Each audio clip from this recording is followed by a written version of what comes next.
Sangeeta studio Musehri बाजार। अरे पंडित जी के टोला में आहिल बाबा करी हो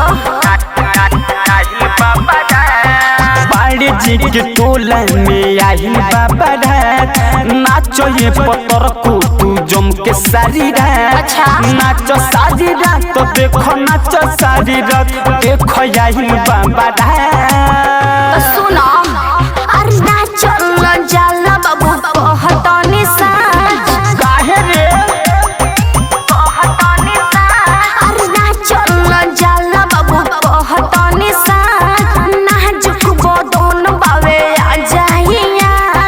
जोनी कर चोना सुना सुना हमर सोना देखो आहिल बाबा का करी हो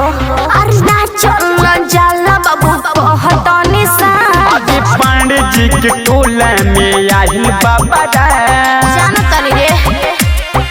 आहिल बाबा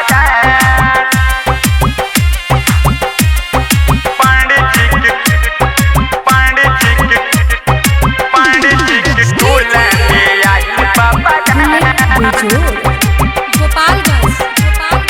आहिल बाबा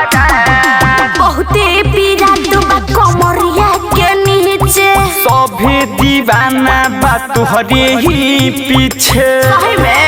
अरे तुहरे ही पीछे बहुते पीरा दुबा कमरिया के नीचे सभी दीवाना बा तुहरे ही पीछे। अच्छा होई परेशानी हमें मानी लो ना बात सही जा काहे हो मानी लो ना बात नाचो ये पतर को तू जम के सारी रात। नाचो ये पतर को तू जम के सारी रात जम के सारी रात नाचो जम के सारी रात नाचो जम के सारी रात बात के राजा अरे नाचो न जाला बाबू कहतनी साज अरे पंडित जी के टोला में आहिल बाबा पंडित जी के आहिल बाबा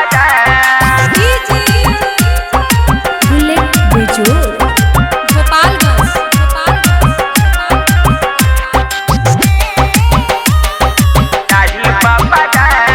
निधि के विधि में नहीं तू फंसाव अबे पांडे गोलू के रानी शारदा पूरब पुराइबो काहे हो शारदा पूरब निधि के विधि में नहीं तू फंसाव पांडे गोलू के रानी शारदा पूरब मन नहीं खे निखिल बिना खोखा नहीं बस हाथ नहीं बस हाथ नाचो ये पतर को तू जम के सारी रात। नाचो ये पतर को तू जम के सारी रात जम के सारी रात नाचो जम के सारी रात नाचो जम के सारी रात अरे नाचो न जाला बाबू कहतनी साज अरे पंडित जी के टोला में आहिल बाबा नाम मन बतावा संगे नाचो अरे जिया करे जाइए चाहत रहनियो।